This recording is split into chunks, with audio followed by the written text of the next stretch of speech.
Hi and welcome to Spooky Hours. My name's David Saunderson, and today we're going to start a series called Jack the Ripper Bits and Pieces, a series where we're going to be talking to Ripperologist Trevor Bond about little aspects of Jack the Ripper, try to find out more about it, and see what really did happen in 1888, and if there's any way we're ever going to find out what happened there. Now, as I said, this is a series, so please do subscribe. The button's down there. It's important that you do that just so we know there's someone out there listening to us. So press the subscribe button and also press the little bell, because apparently that'll give you a little email every time we do publish. And we're trying to put out some good content, not just on Jack the Ripper, but all sorts of paranormal, ghosty, horror, all the kind of things you've come to love and enjoy from the Spooky Hours website. So Trevor, the first subject we're going to talk about is, and I suppose there's lots of there's lots of suspects when it comes to the Jack the Ripper crime, but what makes a good Jack the Ripper suspect? I mean, the short answer is there's been as many types of suspects as there's been suspects over the last 130 plus years now. The way I tend to try and look at, full disclosure, I'm not a massively suspect interested person really, or ripperologist if you want to use that term, but I tend to look at suspects initially in terms of that classic idea of if you were prosecuting a contemporary crime, means, motive and opportunity. And in this case, means, there's the controversial question, one of the many controversial questions in this case about, did he have any surgical knowledge or skill? So that often would come into means. That's why you get your doctors and your horse slaughterers and people like that. Motive is obviously can mean many different things depending on how you focus in. And but opportunity is the big one for me. Before I'm ever going to really take the time to look into someone's suspect theory when these new theories are published, I want to know that they were at least feasibly in the area at the time. That's how I interpret the opportunity part of that, really. And then, when you get people like, H.H. Holmes gets proposed because his ghost supposedly cured his great-great-grandson or whatever of a brain tumor and told him in a dream that it was him. And then you can't even prove that he was in the country at the time. It's a bit of a non-starter.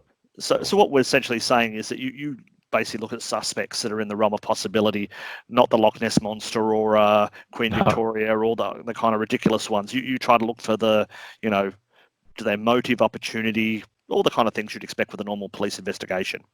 Yeah, and I suppose the fourth pillar you can put there, if you like, in terms of the Ripper is the other question is, why did the murders stop when they stopped? So as well as means, motive and opportunity, that's always an extra. I wouldn't say it's compulsory if you're trying to propose a suspect, but certainly if you're proposing a suspect and you found a suspect who gets locked up for something else or put in an asylum or becomes incapacitated in some way or dies in sort of late 88, 89, 90, 18, 88, 89, 90, obviously. That seems to give you put you a little bit up the totem pole, really, because proposing suspects who die in sort of 1930 or something and don't seem to have done anything else. It's one of those. There's been, as with many things, it's something that gets debated a lot. And about 10 years ago, it was quite a hot topic on the sort of Ripper forums, where there was this received wisdom that serial killers don't stop. And obviously there has been some with the FBI's work in America with the profilers, etc. People can now throw out a few examples of serial killers who did seem to stop or significantly change their MO. But, when you're talking about 5 really brutal murders in 10 weeks, if you take the classic 5 victims, it seems pretty unlikely that you've got someone who'd go from that to nothing, or even from that to doing nothing for, almost 2 years before the murder of Alice Mackenzie, if you want to include that one, for example. You often say, like in other videos we've done with you about Jack the Ripper, you've spoken about that, Jack the Ripper was really just revving up. He sort of, we've got the 5 murders, the canonical, I can't never pronounce it. The canonical 5. Canonical 5. But you kind of, he revved up. He got better at doing it. Yeah, for a phrase. Yeah, I think that's exactly the right way to look at it, is that he was improving at what he did and he was refining what he wanted to do and the way he would go about doing it. That's why, for example, I know we're getting off suspects and getting into Yeah. victimology now, but hopefully it's Yeah. interesting for people. You've got the murder of Martha Tabram immediately before the generally accepted 5. And that's a very different murder. She doesn't have a throat cut, but it's very brutal. There's a lot of 39 total stab wounds. And that's why that one I find quite intriguing is, again, that seems to fit a pattern of he's perhaps realised there, he's got an ambition, but he's realised that that's not the best way to achieve it. So then he goes to cutting the throats.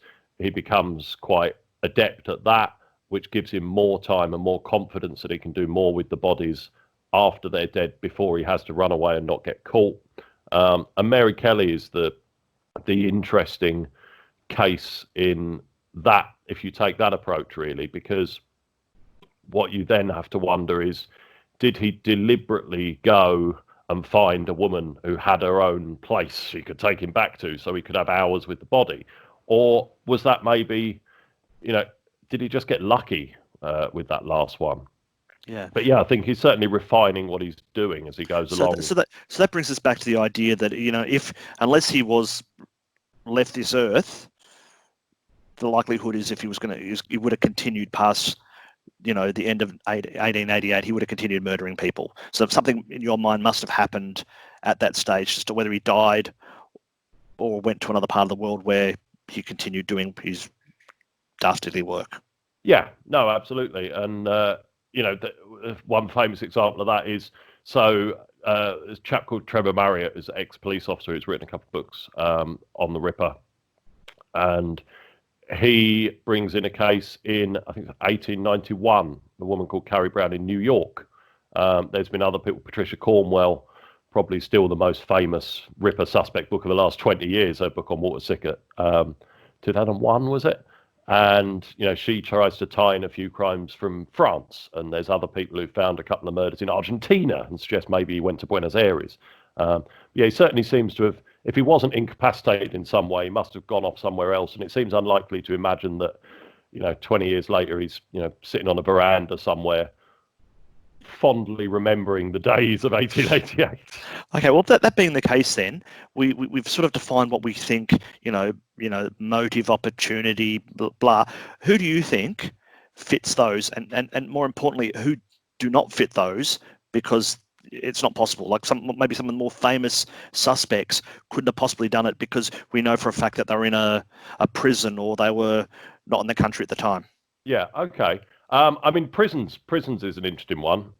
So there's 2 examples that come to mind there. I know we're going to come on and talk about the McNaughton memoranda in a bit. And so there's one suspect who's mentioned in that, who's a Russian chap called Michael Ostrog. And in terms of means, motive, opportunity, there's a number of issues with him, really. But the single biggest issue with him is that it's fairly recently been discovered relatively conclusively. He was probably locked up in prison in France at the time. So McNaughton, in his defence, probably wouldn't have known that at the time, but that's obviously certainly rules him out. Yeah. And the most famous one of those is Dr. Thomas Neal Cream, who's one of a few convicted poisoners from the time that find themselves dragged in because, well, we know they were murderers. If you believe in, if you put any stock in people's MO and the psychology of that, obviously there's a big change there. But Cream was really popular in sort of the 80s. It was actually the suspect. The first Jack the Ripper book I ever read was one of the books published around the centenary by a chap called Terence Sharkey. And he went through a number of suspects and at the end sort of says, and having read all this, who do you think did it? And then he tells you who his number one was. And he puts Cream quite high up on the list, as a lot of people did at the time. And again, he was he's a very fascinating chap. Probably have a whole talk about him at some point. But he was in prison in Illinois at the time. And that didn't stop certain people at the time that he was quite a popular suspect still proposing him. And there's been all sorts of theories about he was also a poisoner, though, wasn't he? It's unlikely a man who poisoned someone would then hack up women. Absolutely, yeah. But yeah, there are all sorts of outlandish theories about maybe he had a body double that he'd paid to do his sentence in America so he could come over and... No, it's nonsense. But yeah, the poisoner thing, and the other side of that, the most famous example on that in terms of the MO just doesn't fit, the psychology of it doesn't fit for me, is Severin Kłosowski, or sometimes known as George Chapman, which was the anglicised name he used. It was a Polish feldsher or barber surgeon. Again, was he in the area? Well, people like to say he was. The people who run the White Hart in Whitechapel High Street like to say he was. He's on all their information boards. Did Jack the Ripper live in the basement of this pub? Well, he had a barber shop in the basement of that pub. He never lived there, but we don't know that he did at the time. It was a year or two after. And again, yeah, poisoning. I've heard people say, obviously people's methods might evolve. We said about Tabram, and then evolve into throat cutting, but it's still a brutal murder. You're there at the time. It's sort of a blitz attack, if you like, isn't it? Whereas the psychology of enjoying someone, certainly as Kłosowski/Chapman did, enjoying seeing someone very slowly declining from the poison you've given them. They're both evil things to do, but it feels like the person's getting a very different kind of pleasure out of that. One's kind of quite cowardly, and the other one, I'm not saying there's anything less cowardly to stab a woman to death, but it seems like a sneaky way of doing it as opposed to straight away. Yeah, exactly. And one's literally getting your hands dirty, isn't it? Yeah. So give us your top three then. Who do you think your top three people are? And therefore you might have two that you think are rubbish, but at least give us a couple that are, that you reckon are in the frame. I mean, I really struggle with questions like this. I used to struggle with it when I did the tours because, as I used to say when I finished the tours, I honestly don't think we'll ever know. I think it's probably someone whose name we've never come across. So I'd struggle with the top three, to be honest. Aaron Kosminski, for me, I put anyone who the police at the time had suspicions about, I put them a little bit higher up than these people who seem to be discovered by someone who suddenly gets a book contract. And Kosminski is in that McNaughton memorandum that we mentioned. He's mentioned by another couple of people, at least by that name, Kosminski. Aaron Kosminski is a slight inference there. But, he was suspected by certain police at the time, and those police, without doubt, had a lot more information than we have now. We know that there are things missing from the Ripper files at the National Archives, etc., because the existing files refer to files that no longer are in existence, or if they are, they're in someone's attic or something.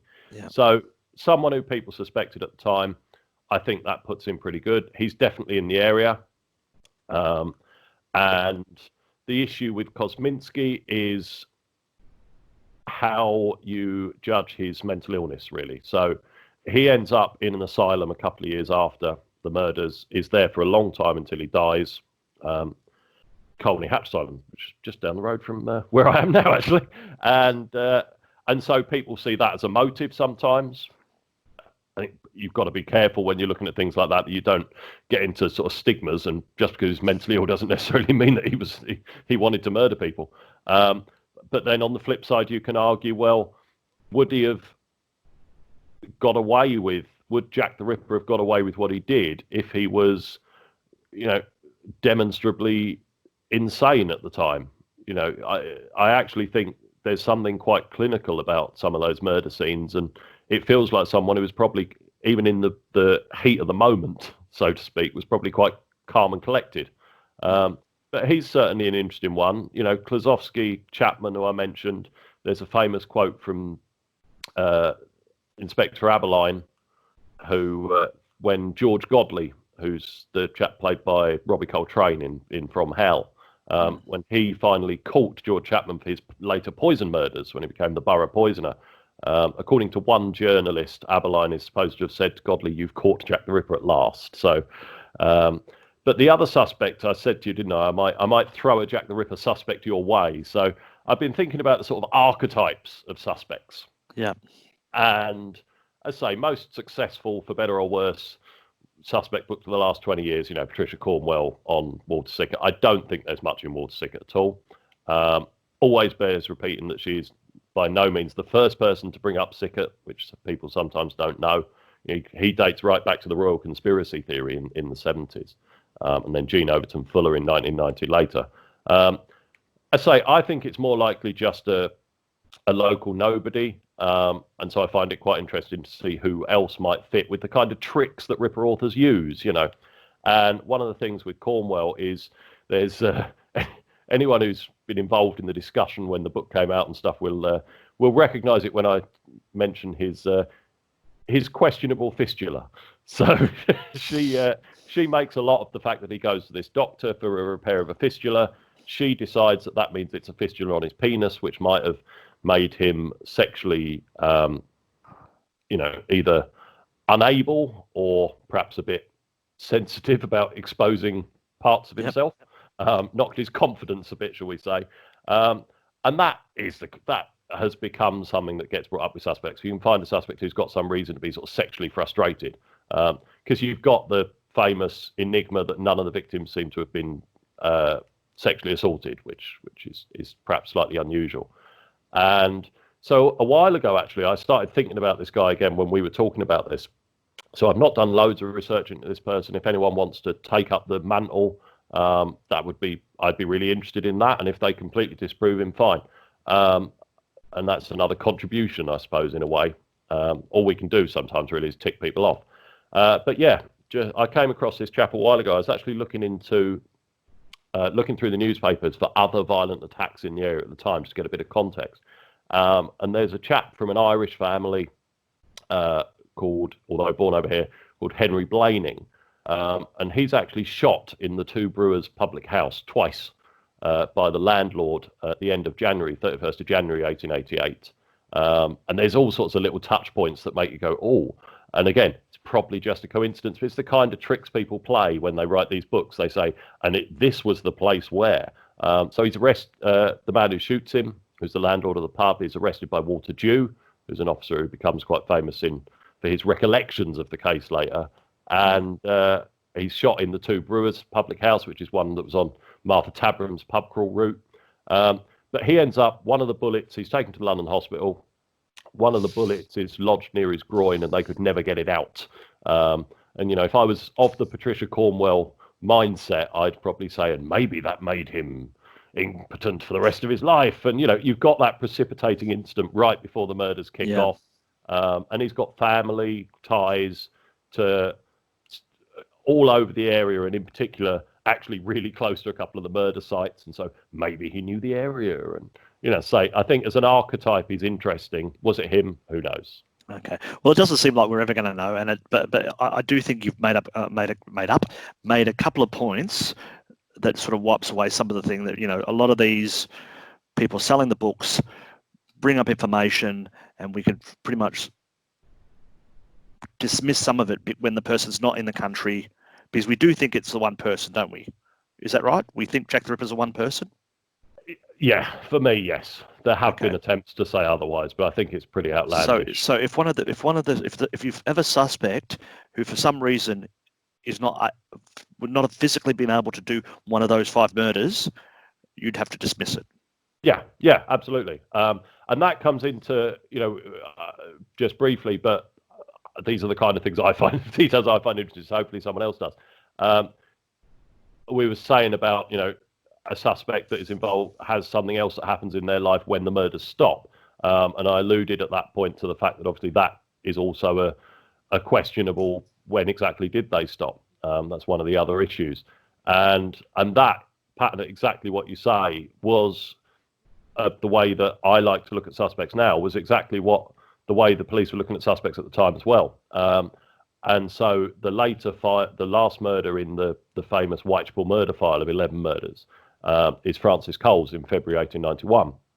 And there's a police officer of some importance, very senior Scotland Yard officer called Donald Swanson, who gets involved with that investigation.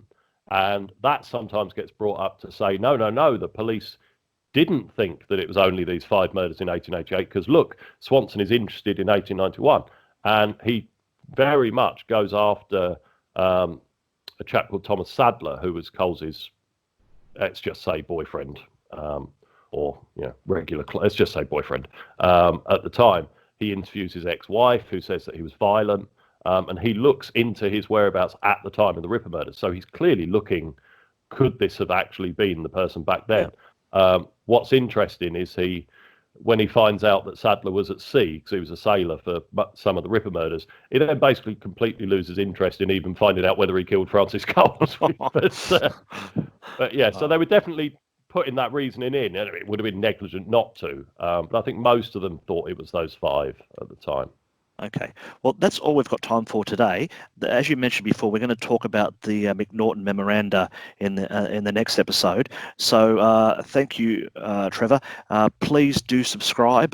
There's the subscription button down the bottom and little button there, yes. And we'll see you next time. Thank you.